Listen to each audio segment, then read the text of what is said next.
White menus বাংলাদেশের শেফরা রেস্টুরেন্টে যেভাবে তৈরি করে থাকে, আর সম্পূর্ণ রেসিপিটাই আজ আপনাদেরকে একেবারে সহজভাবে দেখানোর চেষ্টা করব। ফার্স্টে একটা বলের ভিতরে আমি এখানে 3টা মুরগির ডিম দিয়ে দিব। আমার এখানে 1 লিটার পরিমাণ সয়াবিন তেলের মেয়োনিজ তৈরি করব, আর 1 লিটার পরিমাণ মেয়োনিজের জন্য যা যা আমি দিব, আমার এখানে 3টা ডিম দিয়ে দিলাম।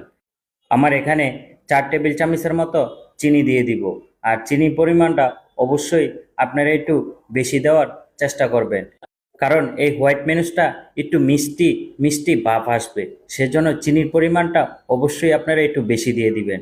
এখন আমি হাফ টেবিল চামচের মতো লবণ দিয়ে দিলাম।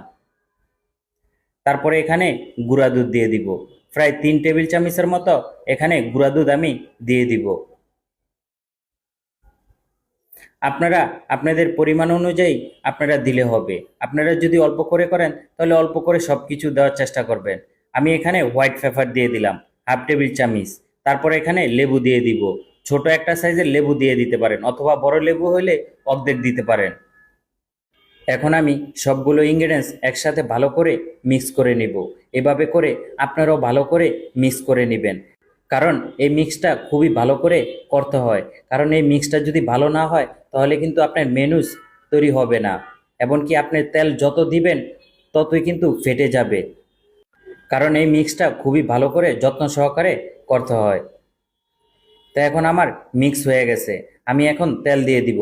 আর সয়াবিন তেল দেওয়ার সময় একেবারে অল্প অল্প করে দেওয়ার চেষ্টা করবেন উপরের থেকে। এই যে দেখেন আমি কিভাবে তেল দিচ্ছি, এভাবে করে আপনারা অল্প অল্প করে দেওয়ার চেষ্টা করবেন, তাহলে মেনুসটা একেবারে পারফেক্ট হবে। অনেকেই বলে থাকেন যে ভাই আমি তো মেনুস তৈরি করতে পারি না, আর মেনুস তৈরি করতে গেলে আমার মেনুসটা ফেটে যায়। কেন ফেটে যায়? আপনারা যদি তেল একেবারে বেশি দিয়ে দেন অবশ্যই তেলটা ফেটে যাবে, আর তেলটা যদি অল্প অল্প করে দেন তাহলে কখনোই ফাটবে না। এভাবে করে আমি আস্তে আস্তে সবসময় তেল দিয়ে থাকি। আপনারাও এভাবে আস্তে আস্তে করে তেলটা দেওয়ার চেষ্টা করবেন। আপনারা চাইলে এখানে অলিভ অয়েল তেল দিয়েও এই মেয়োনিজটা তৈরি করতে পারেন।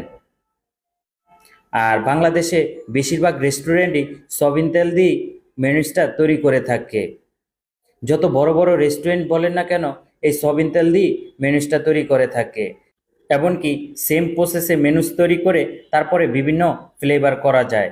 এখানে চাইলে আপনি গার্লিক সস করতে পারেন, তারপরে হানি মাস্টার্ড সসটা তৈরি করতে পারেন। মানে সেম প্রসেসে করে লাস্টে যে শুধু ভিন্নতা নিয়ে আসলেই হয়। আপনি চাইলে এখানে টমেটো সসটা দিতে পারেন, চিলি সসটা দিতে পারেন, টেস্টটা অন্যরকম হবে। যেমন হোয়াইট মেনুসটা বেশিরভাগ স্যান্ডউইচের ক্ষেত্রে কাজে লাগে। অনেক সময়